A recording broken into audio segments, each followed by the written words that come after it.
पंज प्याले पंज पीर छठम पीर बैठा गुर भारी अर्जन काया पलट कै मूरत हर गोबिंद सवारी चली पीढ़ी सोडियां रूप दिखावन वारो वारी दल भंजन गुर सूरमा वड योद्धा बहु परोपकारी दल भंजन गुर सूरमा वड योद्धा बहु परोपकारी। सब तो पहला तो आप सबनों वाहिगुरू जी का खालसा वाहिगुरू जी की फतेह। ਅੱਜ ਗੁਰੂ ਹਰਗੋਬਿੰਦ ਸਾਹਿਬ ਦੇ ਪ੍ਰਕਾਸ਼ ਪੁਰਬ ਨੂੰ ਮੁੱਖ ਰੱਖਦੇ ਹੋਏ ਅਸੀਂ ਉਹਨਾਂ ਦੇ ਜੀਵਨ ਦੀਆਂ ਕੁਝ ਘਟਨਾਵਾਂ ਸਾਂਝੀਆਂ ਕਰਾਂਗੇ ਤੇ ਉਹਨਾਂ ਦੇ ਜੀਵਨ ਤੋਂ ਸੇਧ ਲੈਣ ਦੀ ਕੋਸ਼ਿਸ਼ ਕਰਾਂਗੇ। ਜਿਸ ਸਮੇਂ ਗੁਰੂ ਅਰਜਨ ਦੇਵ ਸਾਹਿਬ ਜੀ ਮਹਾਰਾਜ ਨੂੰ ਗੁਰਿਆਈ ਮਿਲੀ ਤਾਂ ਇਸ ਗੱਲ ਤੋਂ ਉਹਨਾਂ ਦੇ ਭਰਾਤਾ ਤੇ ਗੁਰੂ ਰਾਮਦਾਸ ਜੀ ਦੇ ਵੱਡੇ ਪੁੱਤਰ ਪ੍ਰਿਥੀ ਚੰਦ ਜੀ ਖੁਸ਼ ਨਹੀਂ ਸਨ। ਉਹ ਗੁਰਿਆਈ ਤੇ ਖੁਦ ਨੂੰ ਹੱਕਦਾਰ ਸਮਝਦੇ ਸਨ। ਉਹਨਾਂ ਦੀ ਪਤਨੀ ਨੇ ਕਿਹਾ ਕਿ ਤੁਸੀਂ ਤਾਂ ਕਹਿੰਦੇ ਸੀ ਕਿ ਗੁਰਿਆਈ ਤੁਹਾਨੂੰ ਮਿਲੇਗੀ, ਤਾਂ ਪ੍ਰਿਥੀ ਚੰਦ ਜੀ ਨੇ ਕਿਹਾ ਕਿ ਉਹਨਾਂ ਦੇ ਕਿਹੜਾ ਕੋਈ ਸੰਤਾਨ ਹੈ, ਗੁਰਿਆਈ ਘੁੰਮ ਫਿਰ ਕੇ ਆਪਣੇ ਹੀ ਕੋਲ ਆਏਗੀ। ਜਦੋਂ ਇਹ ਗੱਲ ਉੱਠਦੀ ਉੱਠਦੀ ਮਾਤਾ ਗੰਗਾ ਜੀ ਦੇ ਕੰਨੀ ਪਈ ਤਾਂ ਮਾਤਾ ਗੰਗਾ ਜੀ ਗੁਰੂ ਅਰਜਨ ਦੇਵ ਸਾਹਿਬ ਜੀ ਮਹਾਰਾਜ ਕੋਲ ਗਏ ਤੇ ਫਰਿਆਦ ਕੀਤੀ ਕਿ ਇਹ ਸੱਚੇ ਪਾਤਸ਼ਾਹ ਤੁਸੀਂ ਤਾਂ ਸਭ ਦੀਆਂ ਝੋਲੀਆਂ ਭਰਦੇ ਹੋ, ਮੇਰੀ ਝੋਲੀ ਵੀ ਪੁੱਤਰ ਦੀ ਦਾਤ ਪਾਓ। ਤਾਂ ਗੁਰੂ ਸਾਹਿਬ ਨੇ ਕਿਹਾ ਕਿ ਤੁਹਾਡੀ ਅਰਜ਼ੋਈ ਬਾਬਾ ਬੁੱਢਾ ਜੀ ਪੂਰੀ ਕਰ ਸਕਦੇ ਹਨ। ਤਾਂ ਮਾਤਾ ਗੰਗਾ ਜੀ ਨੇ ਬੜੇ ਸ਼ਰਧਾ ਸਹਿਤ ਬੜੇ ਪਿਆਰ ਸਹਿਤ ਮਿੱਸੇ ਪ੍ਰਸ਼ਾਦੇ ਤਿਆਰ ਕੀਤੇ, ਲੱਸੀ ਤਿਆਰ ਕੀਤੀ, ਅਚਾਰ ਤੇ ਗੰਡਾ ਨਾਲ ਲੈ ਕੇ ਬਾਬਾ ਬੁੱਢਾ ਜੀ ਨੂੰ ਮਿਲਣ ਚਲੇ ਗਏ। ਬਾਬਾ ਬੁੱਢਾ ਜੀ ਉਸ ਸਮੇਂ ਖੇਤਾਂ ਵਿੱਚ ਕੰਮ ਕਰ ਰਹੇ ਸਨ। ਜਦੋਂ ਉਹਨਾਂ ਨੇ ਮਾਤਾ ਗੰਗਾ ਜੀ ਨੂੰ ਦੇਖਿਆ ਤਾਂ ਉਹਨਾਂ ਨੇ ਕਿਹਾ ਕਿ ਇੱਕ ਪੁੱਤਰ ਦੀ ਭੁੱਖ ਇੱਕ ਮਾਤਾ ਹੀ ਸਮਝ ਸਕਦੀ ਹੈ। ਮਾਤਾ ਜੀ ਮੈਨੂੰ ਬਹੁਤ ਭੁੱਖ ਲੱਗੀ ਹੈ, ਕਿਰਪਾ ਮੈਨੂੰ ਪ੍ਰਸ਼ਾਦਾ ਛਕਾਓ। ਤਾਂ ਮਾਤਾ ਜੀ ਨੇ ਕਿਹਾ ਕਿ ਹੁਣ ਤਾਂ ਲੋਕਾਂ ਦੀਆਂ ਗੱਲਾਂ ਵੀ ਕੰਨਾਂ ਵਿੱਚ ਪੈਣ ਲੱਗੀਆਂ ਹਨ ਕਿ ਇਸ ਘਰ ਦਾ ਕੋਈ ਵਾਰਿਸ ਨਹੀਂ ਹੈ। ਤਾਂ ਬਾਬਾ ਬੁੱਢਾ ਜੀ ਨੇ ਪ੍ਰਸ਼ਾਦੇ ਹੱਥ ਵਿੱਚ ਰੱਖੇ, ਪ੍ਰਸ਼ਾਦਿਆਂ ਦੇ ਉੱਤੇ ਗੰਢਾ ਰੱਖਿਆ ਤੇ ਇੱਕ ਮੁੱਕੀ ਨਾਲ ਉਸ ਗੰਢੇ ਨੂੰ ਭਾਂਦੇ ਹੋਏ ਕਿਹਾ ਕਿ ਕੌਣ ਕਹਿੰਦਾ ਹੈ ਕਿ ਇਸ ਘਰ ਦਾ ਕੋਈ ਵਾਰਿਸ ਨਹੀਂ ਹੈ। ਇਸ ਘਰ ਦੇ ਵਿੱਚ ਇੱਕ ਮਹਾਬਲੀ ਯੋਧਾ ਪਰਉਪਕਾਰੀ ਪੈਦਾ ਹੋਏਗਾ ਜੋ ਇਸ ਗੰਢੇ ਦੇ ਵਾਂਗ ਜ਼ਾਲਮਾਂ ਦੇ ਸਿਰ ਭੰਨ ਕੇ ਰੱਖ ਦੇਵੇਗਾ। ਇਸੇ ਤਰ੍ਹਾਂ ਹੀ ਹੋਇਆ। ਗੁਰੂ ਹਰਗੋਬਿੰਦ ਸਾਹਿਬ ਜੀ ਦਾ ਜਨਮ 1595 ਈਸਵੀ ਨੂੰ ਮਾਤਾ ਗੰਗਾ ਜੀ ਦੀ ਕੁੱਖੋਂ ਗੁਰੂ ਕੀ ਵਡਾਲੀ ਵਿਖੇ ਹੋਇਆ। ਆਪ ਬਾਣੀ ਦੇ ਬੋਹਿਤ ਗੁਰੂ ਅਰਜਨ ਦੇਵ ਸਾਹਿਬ ਜੀ ਮਹਾਰਾਜ ਜੀ ਦੀ ਇਕਲੌਤੀ ਸੰਤਾਨ ਸਨ। ਗੁਰੂ ਅਰਜਨ ਦੇਵ ਸਾਹਿਬ ਜੀ ਆਪਣੀ ਸ਼ਹਾਦਤ ਤੋਂ ਪਹਿਲਾਂ ਗੁਰੂ ਹਰਗੋਬਿੰਦ ਸਾਹਿਬ ਜੀ ਨੂੰ ਬਚਨ ਕੀਤੇ ਤੇ ਕਿਹਾ ਕਿ ਮੇਰੇ ਤੋਂ ਬਾਅਦ ਗੁਰਿਆਈ ਤੁਸੀਂ ਸਾਂਭਣੀ ਹੈ, ਸ਼ਸਤਰਧਾਰੀ ਹੋਣਾ ਹੈ, ਜ਼ੁਲਮ ਦਾ ਡਟ ਕੇ ਸਾਹਮਣਾ ਕਰਨਾ ਹੈ, ਫੌਜ ਰੱਖਣੀ ਹੈ। ਗੁਰੂ ਨਾਨਕ ਦੇਵ ਸਾਹਿਬ ਜੀ ਮਹਾਰਾਜ ਤੋਂ ਲੈ ਕੇ ਗੁਰੂ ਅਰਜਨ ਦੇਵ ਸਾਹਿਬ ਜੀ ਮਹਾਰਾਜ ਤੱਕ ਪੀਰੀ ਦਾ ਸਿਲਸਿਲਾ ਚੱਲਦਾ ਆ ਰਿਹਾ ਸੀ।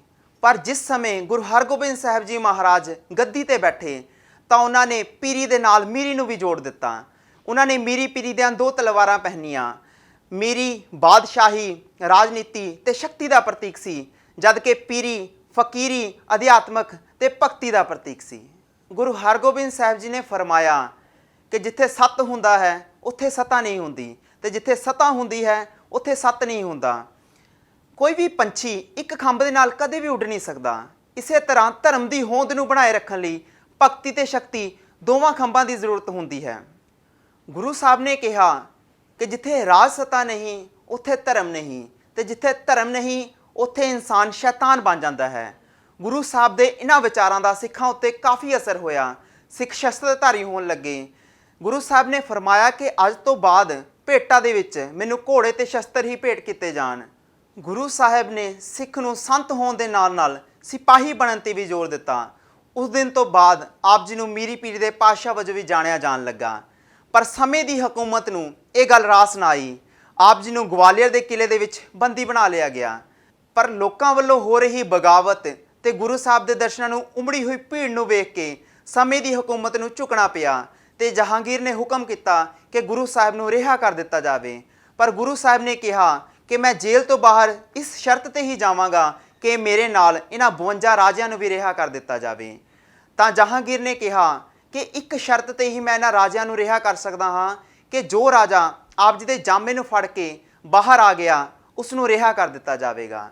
ਤਾਂ ਗੁਰੂ ਹਰਗੋਬਿੰਦ ਸਾਹਿਬ ਜੀ ਨੇ 52 ਕਲੀਆਂ ਵਾਲਾ ਚੋਲਾ ਤਿਆਰ ਕਰਵਾਇਆ।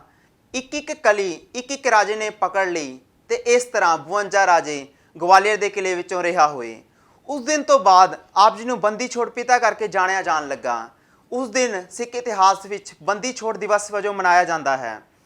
ਆਪ ਜੀ ਗਵਾਲੀਅਰ ਦੇ ਕਿਲੇ ਵਿੱਚੋਂ ਰਿਹਾ ਹੋ ਕੇ ਸਿੱਧਾ ਅੰਮ੍ਰਿਤਸਰ ਪਹੁੰਚੇ ਤੇ ਉਸ ਦਿਨ ਆਪ ਜੀ ਦੇ ਸਵਾਗਤ ਦੇ ਵਿੱਚ ਦੀਪਮਾਲਾ ਕੀਤੀ ਗਈ।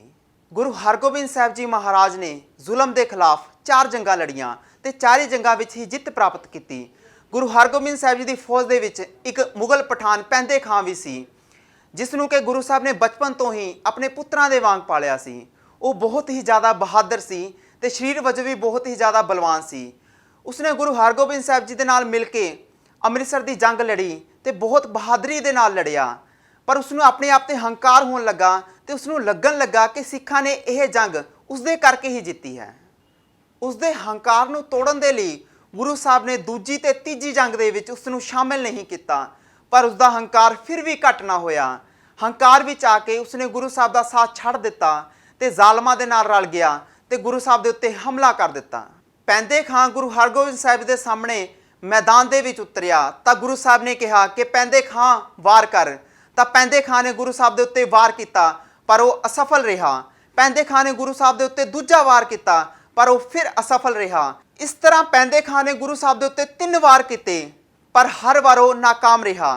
ਗੁਰੂ ਸਾਹਿਬ ਨੇ ਪੈਂਦੇ ਖਾਂ ਦੇ ਉੱਤੇ 1 ਵਾਰ ਕੀਤਾ ਤੇ ਪੈਂਦੇ ਖਾਂ ਘੋੜੇ ਤੋਂ ਥੱਲੇ ਗਿਰ ਗਿਆ। ਗੁਰੂ ਸਾਹਿਬ ਘੋੜੇ ਤੋਂ ਥੱਲੇ ਉਤਰੇ ਤੇ ਪੈਂਦੇ ਖਾਂ ਦੇ ਸਿਰ ਉੱਤੇ ਢਾਲ ਦੀ ਛਾਂ ਕੀਤੀ।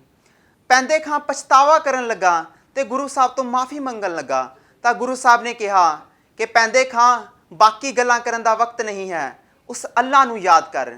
ਤਾਂ ਪੈਂਦੇ ਖਾਂ ਨੇ ਕਿਹਾ ਕਿ ਗੁਰੂ ਸਾਹਿਬ, ਹੁਣ ਸਭ ਕੁਝ ਤੁਹਾਡੇ ਹੱਥ ਵਿੱਚ ਹੀ ਹੈ, ਤੁਸੀਂ ਬਖਸ਼ਣਹਾਰ ਪਿਤਾ ਹੋ, ਮੈਨੂੰ ਬਖਸ਼ ਲਓ।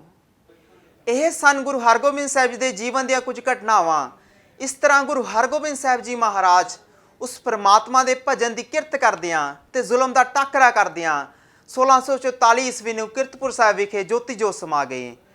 ਉਹਨਾਂ ਦੇ ਪ੍ਰਕਾਸ਼ ਪੁਰਬ ਤੇ ਆਪ ਸਭ ਨੂੰ ਵਿਰਸਾ ਗੁਰਬਾਣੀ ਵੱਲੋਂ ਲੱਖ ਲੱਖ ਵਧਾਈਆਂ ਹੋਣ। ਇਸੇ ਦੇ ਨਾਲ ਮੈਨੂੰ ਯਾਨੀ ਕਿ ਮਨਿੰਦਰਜੀਤ ਸਿੰਘ ਨੂੰ ਦਿਓ ਇਜਾਜ਼ਤ। ਵਾਹਿਗੁਰੂ ਜੀ ਕਾ ਖਾਲਸਾ, ਵਾਹਿਗੁਰੂ ਜੀ ਕੀ ਫਤਿਹ।